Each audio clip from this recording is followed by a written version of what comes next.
काम, हस्बैंड का काम, घर का काम। तो मैं कभी कभी इतनी इरिटेट हो जाती हूँ कि क्या हमारी लाइफ है, लेडीज लोग को क्या लाइफ दी है कि बस सारा दिन काम ही काम, काम ही काम, काम ही काम। अपने लिए टाइम निकालना भी पॉसिबल नहीं हो पाता है। पूरा दिन ऐसे फटक से जब निकलता है तब तो दिखता है दिन निकल रहा है, लेकिन रात कब होती है मालूम ही नहीं पड़ता है। ऐसे भागता है दिन, और उसमें हमें हमारे लिए 10 मिनट, आधा घंटा भी ऐसा नहीं मिलता जिसको हम बोल सके कि ये टाइम हमारा है, ये टाइम पे हम बैठते हैं, ये टाइम है फिक्स जिसमें हम टीवी देखते हैं, ये फिक्स टाइम है जिसमें हम फोन बेड लेके बैठते हैं, या ये फिक्स टाइम है जिसमें हम रिलैक्स होते हैं। नहीं, कभी टाइम निकलेगा तो हम सो जाएंगे, कभी टाइम निकलेगा तो हम टीवी देखेंगे। कोई फिक्स टाइम हमारा नहीं है, क्योंकि हमारे काम ही ऐसे है। अगर निकल गया टाइम तो हो गया वो काम, नहीं टाइम निकला तो आप बैठे हो। तो ये एक मेरे को कभी कभी बहुत अजीब लगता है कि कैसी लाइफ है। और यही चीज हमारे पेरेंट्स के साथ थी, मम्मी के साथ। मेरी मम्मी भी सुबह, हम 7 बजे स्कूल जाते थे, सुबह से वो उठती थी, रात को 9 बजे वो बिस्तर में जाती थी, क्योंकि दिल्ली में हम रहते थे और वहां का हम लोग का टाइमिंग ऐसा ही था कि सब लोग 9 साढ़े 9 तक सो ही जाते थे। तो मेरी मम्मी का भी पूरा दिन ऐसे ही निकलता था। वो अपने लिए कभी कुछ, यहाँ तक कि अगर उनके पास साड़ी रहती थी ना तो वो ब्लाउज तक सिलवाने के लिए नहीं जा पाती थी, क्योंकि उनके पास टाइम ही नहीं होता था। आज वही सिचुएशन सेम हमारे साथ हो रही है। आज बेटे के लिए सुबह उठती हूँ 5 o'clock, फिर बेटी के लिए 8:30 उठती हूँ, फिर बेटी को लंच बना के देना, सुबह बेटे को लंच बना के देना, फिर उसके बाद 12:30 बेटी घर से निकलती, सबका ब्रेकफास्ट करती हूँ, फिर उसके बाद लंच बनाने में लगती हूँ, तो लंच बनाते बनाते 3-4 बज जाते हैं। फिर उसके बाद पूरा अपना आके रूम क्लीन करती हूँ कि हो गया, रूम नाश्ते के बाद रूम क्लीन करती हूँ, आती हूँ बेटा बैठता है तो फिर गड़बड़ हो जाता है, फिर आके रूम पूरा क्लीन करती हूँ, फिर किचन में जाती हूँ, खाना छोटे बर्तनों में डालती हूँ, फिर उसके बाद आके सोचती हूँ कि अब थोड़ा आराम मिलूं, तो इधर ड्रॉर पे बच्चों का सामान पड़ा है, उधर पड़ा है, फिर वो सब समेटने में लग जाती हूँ। कब 6 बज जाते, बेटी के आने का टाइम होता है पता ही नहीं चलता। फिर शाम की चाय बनाओ, फिर खाना वाना, फिर वो पूरा मतलब टाइम तो ऐसे भागता है ना हाथों से हाउसवाइफ के। और जब कोई ऐसा बोल दे तुम घर में रह के करती क्या हो, ओ माय गॉड, तब तो ऐसा लगता है सामने वाले का है ना, बोलने से पहले वो सोचा क्यों नहीं उसने कि क्या करती हो, कुछ करो ही मत उसके लिए। ऐसा मन में आता है। होता है यार, हम भी इंसान है, हमें भी गुस्सा आता है, हमारी भी फीलिंग्स है, हम भी। क्यों, मैं ये नहीं कहती कि नहीं ये मेरा काम है, मेरे को करना चाहिए, करना चाहिए, मेरा ही काम है, मेरी जिम्मेदारी है। मेरा काम है खाना बनाना, मैं बनाऊंगी। मेरा काम है बच्चे को उठाना, मैं उठाऊंगी। जो मेरा काम है वो मैं कर रही हूँ।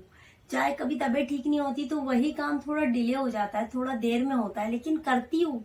सी बात नहीं है, क्योंकि जितनी भी हाउसवाइफ है वो सबका सेम मेरे जैसा ही हाल है। चाहे वो मेरी मम्मी हो, चाहे वो मेरी मदर इन लॉ हो, चाहे वो दोस्तों आप में से कितनी लेडीज ऐसी है जो हाउसवाइफ है जिनके साथ ऐसा होता है। मेरी जब शादी हुई थी ना दोस्तों, तब तो मैं बहुत ज्यादा बिजी रहती थी। मैं प्रेग्नेंट होने के बाद भी मुझे इतना लेट लेट हो जाता था किचन में काम करते करते, 4 बज जाते थे, कभी 4:30 5, इतना लेट हो जाता था काम करते करते।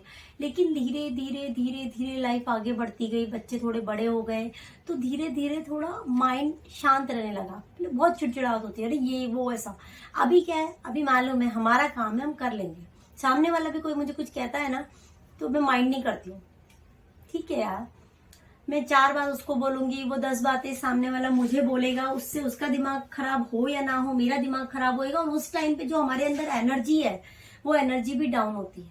आप कभी भी नोटिस कीजिएगा, आप काम कर रहे हो, अगर वही टाइम पे आपने किसी से झगड़ा कर लिया तो जो आपकी एनर्जी वेस्ट हुई है ना, वो काम के टाइम पे आप वो काम पूरा नहीं कर पाओगे, क्योंकि आपका शरीर अंदर से थका थका हो जाएगा, क्योंकि एनर्जी तो आपने लड़ने में वेस्ट कर दी। तो मैं यही कहूंगी दोस्तों, जो मेरी लाइफ का एक्सपीरियंस है, कोई कुछ भी कहे, आप इधर से सुनो, इधर से निकालो। जो आपका कर्म है, जो आपका काम है, जिसके लिए भगवान ने आपको धरती पर भेजा है, आपको माँ बना के भेजा है, पत्नी बना के भेजा है, बेटी बना के भेजा है, बहू बना के भेजा है, भाभी बना, तो वो सारे फर्ज तो आप चाहो या ना चाहो आपको निभाने ही निभाने हैं।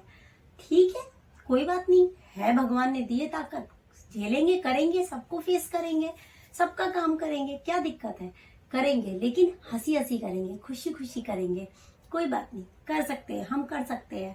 तो इसीलिए दोस्तों मैं बोलती हूँ कि चिढ़ के गुस्सा करके क्या मतलब है। मैंने बहुत गुस्सा किया लाइफ में, बहुत चिड़चिड़ा, और उस टाइम पे क्या होता है, मुझे एकदम लोनली फील होता है, क्योंकि वो टाइम में इतने गुस्से में रहती हूँ, अकेली रहती हूँ, तो बहुत। लेकिन अब क्या होता है, कोई मुझसे कुछ भी कहे, मेरे को कोई फर्क नहीं पड़ता, मैं इधर से सुनती हूँ इधर से निकालती हूँ और दिमाग में ये रखती हूँ कि मेरा कर्म, मेरा काम, मेरा व्यवहार, मेरा नेचर, मेरी इंसानियत, मेरे अंदर का जो भी सब कुछ है वो परमेश्वर है ना, उसके कैमरे से आप नहीं छुप सकते।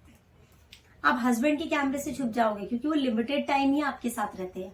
आप घर वालों के कैमरे से छुप जाओगे क्योंकि 24 आवर्स वो आपको वॉच नहीं करते। लेकिन जो ऊपर बैठे ना भगवान जी, प्रभु जी, उनका कैमरे से कोई नहीं बचता। हम अच्छा करते हैं तो वो नोट करते हैं, हम बुरा करते हैं तो वो नोट करते हैं। हम किसी को दान देते हैं, हम बोलते हैं ना अरे हमने उसको इतना दान दिया।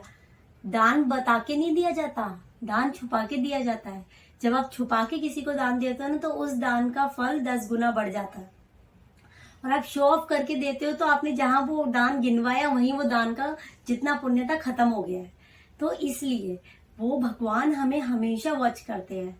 इसलिए आप किसी को सफाई मत दो, तुम ऐसे हो तुम वैसे हो, कोई कुछ भी बोल रहा है उसको बोलने दो। सिर्फ उस ईश्वर पे आस्था रखो कि भगवान आप देख रहे हो ना, मैंने ये काम नहीं किया ना, आप देख रहे हो ना, उसको सफाई दो। वो हमें देख रहा है, वो हमें वॉच कर रहा है, उसका कैमरा हमें स्कैन करता है बराबर, हम क्या कर रहे हैं क्या नहीं कर रहे और कौन हमारे साथ क्या कर रहा है। हमें उसको कुछ कहने की जरूरत नहीं है, वो ईश्वर है, वो सब देखता है। तो इसलिए अपने आप पर, अपने गुस्से पर, अपनी अच्छी आदतों को अपने साथ रखो और अपने भगवान का साथ कभी मत छोड़ो, क्योंकि एक ईश्वर है, एक भगवान है जो आपका साथ कभी नहीं छोड़ते, कभी भी नहीं छोड़ते वो आपका साथ। आप तकलीफ में हो वो आपका साथ देते हैं, आप खुश हो वो आपकी खुशी में शामिल होते हैं। आप उनका दिया जलाओ तो वो खुश रहते हैं कि मेरा दिया जलाया। आप नहीं जलाओ तो वो आपसे गुस्सा नहीं होते कि इसने मेरा दिया नहीं जलाया, मेरे आगे रोशनी नहीं करी। वो फिर भी आपके जीवन में रोशनी करते हैं क्योंकि आप अपने फर्ज भूल सकते हो, भगवान अपने फर्ज कभी नहीं भूलते। हाँ ठीक है, कभी कभी ऐसा होता है कि बहुत सारे दुख एक साथ आ जाते, झेले नहीं जाते, समझ में नहीं आता कि क्या करे, कुछ समझ में, भगवान तुमने क्या ध्यान देना ही बंद कर दिया मुझे धरती पर भेज के। ऐसे भी बात करते हैं हम भगवान से। लेकिन मालूम है जितना दुख दुख दुख दुख दुख मिल रहा है वो कहीं ना कहीं हमारे कर्म है जो हम भुगत रहे हैं। उसके लिए हम कई बार भगवान को ब्लेम करते हैं, वो हम ही गलत है। पिछले जन्म के कर्म भी इस जन्म में भुगतने पड़ते हैं। कितने लोगों ने पिछले जन्म में अगर कुछ बुरे कर्म करे तो वो भुगत रहे हैं, अच्छे करे तो भी भुगत रहे हैं। लोग कहते हैं अरे उसकी किस्मत देखो कितनी अच्छी है, ऐशी ऐश में जीता है, उसे तो कोई कमी नहीं होती। क्या पता उसने पिछले जन्म में इतने अच्छे कर्म करे कि इस जन्म में उसे कुछ करने की जरूरत ही नहीं है, सारे सुख उसके सामने है। तो कर्म हमारे अगर अच्छे हैं तो जीवन ऑटोमेटिक अच्छा होगा। आज थोड़ा बुरा वक्त है, कोई बात नहीं, अच्छा भी आएगा। वो प्रभु ने जब जन्म दिया है तो वो प्रभु तारेगा भी। तो इसलिए अपने भगवान पर भरोसा रखो, अपने कर्मों पर भरोसा रखो, अपने कर्मों को अच्छी दिशा की तरफ लेके जाओ। किसी पर गुस्सा मत करो, किसी की बातों का बुरा मत मानो और उस भगवान पे से अपना भरोसा कभी मत हटाओ। तो आज की वीडियो बस इतनी ही। प्लीज मुझे कमेंट में बताइएगा, कुछ बातें दिल में थी वो मैंने आज आप लोगों के साथ शेयर कर ली। तो मुझे कमेंट में जरूर बताइएगा आपको इनमें से कितनी बातों से आप सहमत हैं, तो मुझे ये चीज कमेंट में बताइएगा। और अगर मेरे चैनल पे नए हैं तो सब्सक्राइब कीजिए, लाइक कीजिए, वीडियो को शेयर कीजिए। और एक बात और बोलूंगी कि जब आप कमेंट करते हैं ना तो मुझे बहुत खुशी होती है। मैं पूरी कोशिश करती हूँ कि मैं आपके कमेंट के सारे रिप्लाई करूँ, लेकिन जब भी मैं कमेंट बॉक्स ओपन करती हूँ और कुछ आप लोग के कमेंट आते हैं तो मैं रिप्लाई जरूर करती हूँ। देर में करती हूँ लेकिन जब भी देखती हूँ मैं रिप्लाई करती हूँ। और आपके कमेंट आते हैं तो बहुत अच्छा लगता है कि मुझसे कनेक्ट हो रहे हैं। मेरा मतलब एक यूट्यूब भी एक तरीके से एक फैमिली हो गई है। अपने दिल की बातें करनी है, अपने फैशन की बात करनी है, अपने भगवान की बात करनी है, अपने किसी की भी बात करनी है, अपने दिल का कुछ भी निकाल के आपको दिखाना है, तो आप लोग भी एक फैमिली मेंबर की तरह मुझसे जुड़ गए हैं। तो कुछ भी अगर आपको इनमें से कोई भी बात जिससे आप सहमत करते हो तो प्लीज मुझे कमेंट में जरूर बताइएगा। और ये भी बताइएगा कि कौन इंसान कौन से भगवान को मानता है। जितने भी मेरे यूट्यूबर्स दोस्त हैं, जो मेरे व्यूवर्स हैं, जो मुझे देखते हैं, जो मुझे फॉलो करते हैं, जिन्होंने मेरे चैनल को सब्सक्राइब कर रखा है, तो उन लोगों से मैं ये जरूर बोलूंगी कि मुझे बताइएगा जरूर कि आपकी भगवान के साथ कैसी डील है, कैसी बातचीत है, कैसे हो आप भगवान के साथ। मेरे जैसे हो? मैं तो लड़ भी उनसे लेती हूँ, खुशी भी उनके साथ सेलिब्रेट करती हूँ और रोती भी उनके सामने ही हूँ। मालूम है एक तो माँ बाप होते हैं जिनको हमारी तकलीफ से तकलीफ होती है, और दूसरा वो ईश्वर होता है। सबसे पहले तो ईश्वर ही होता है, लेकिन उसको जानने में हमें समझदार बनने के बाद हम उसको जानते हैं। माँ बाप को हम बचपन से जानते हैं। तो ये माँ बाप और भगवान यही है जो हमारी तकलीफ को तकलीफ समझ के अपने गले से हमें लगाते हैं। आप कभी भगवान के सामने रो के देखो दोस्तों, इतना सुकून मिलता है ना, ऐसा लगता है दिल हल्का हो गया। आप ट्राई जरूर करना। जब आप बहुत दुखी हो ना, आपको ऐसा लगे कुछ समझ में नहीं आ रहा मेरे साथ क्या हो रहा है क्या नहीं हो रहा है, तब अपने दिल का दर्द अपने भगवान के सामने जाना और रो लेना, दिल खोल के रो लेना। जब आप भगवान के सामने से हटोगे ना, आपको ऐसा लगेगा एकदम हल्का कि आपने अपना दर्द किसी से शेयर कर लिया, हल्का हो गया।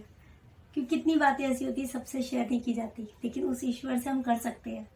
करके देखना, कभी अपना दुख रो रो के भगवान को बताओ, दिल को तसल्ली मिलेगी और वो दुख धीरे धीरे खत्म होगा। तो ये चीजें दोस्तों आप भी मैं तो पागल हूँ, तो कुछ भी मतलब जो मैं करती हूँ वही मैं आपके साथ शेयर कर रही हूँ। आप लोग बताइएगा कि मेरी तरह आप लोग में से कितने लोग हैं जो मेरी तरह भगवान से बातें करते हैं, भगवान के सामने रोते हैं, भगवान को मतलब कुछ भी बोल देते हैं, गुस्सा भी करते हैं, प्यार भी करते हैं, हर चीज शेयर भी करते हैं। तो अगर आप भी इनमें से मेरी तरह इन चीजों में से कुछ करते हैं तो मुझे कमेंट में जरूर बताइएगा। तो दोस्तों आज के लिए बस इतना। फिर से अगर ये वीडियो आपको पसंद आए तो मुझे कमेंट में बताइएगा। इसी तरीके की अपने दिल की बातें मैं और भी आपके साथ शेयर करूंगी। नमस्कार दोस्तों।